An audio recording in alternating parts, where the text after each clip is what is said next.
Could El Nino wipe out nearly 9 million tons of global rice production? And if that happens, could the world be heading towards another major rice price rally? Hello everyone, you're watching Commodity Today English. I am Palak Singh. The global rice market could be facing a fresh supply challenge in the 2026-2027 season as the growing risk of a strong El Nino raises concerns over production in major rice growing regions.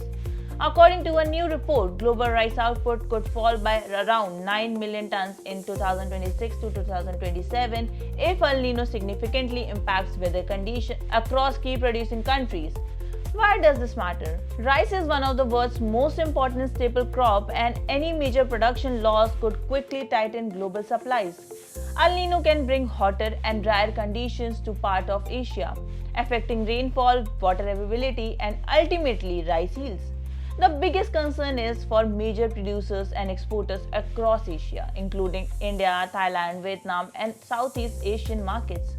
For the global rice trade, even a relatively small disruption in production can have a major impact because several countries depend heavily on these exporters for food security. And India will be at the center of this conversation. India is one of the world's largest rice producers and a major exporter. If El Nino reduces production across multiple growing regions, global buyers could increasingly look towards Indian rice. But that raises a critical question. Could lower global production push rice price sharply higher in 2026 and 27? A tighter supply situation could support prices, particularly if weather disruption coincide with strong import demand, and this is exactly the kind of global supply and demand scenario that the rice industry will be watching closely.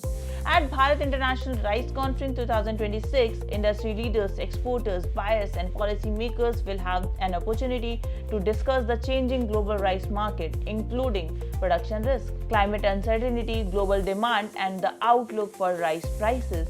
With El Nino emerging as a major risk factor, one question is likely to dominate the conversation. Global rice demand and supply outlook for 2027. Will we see a price crash or a new bull run? The coming months will be crucial. Markets will closely monitor El Nino forecasts, monsoon performance, acreage crop conditions, and export policies across major rice producing countries. So, could El Nino transform the global rice markets from a comfortable supply story into a supply driven bull market? We'll keep tracking the weather, production, and price signals shaping the global rice trade. Stay tuned for more updates. Thanks for watching.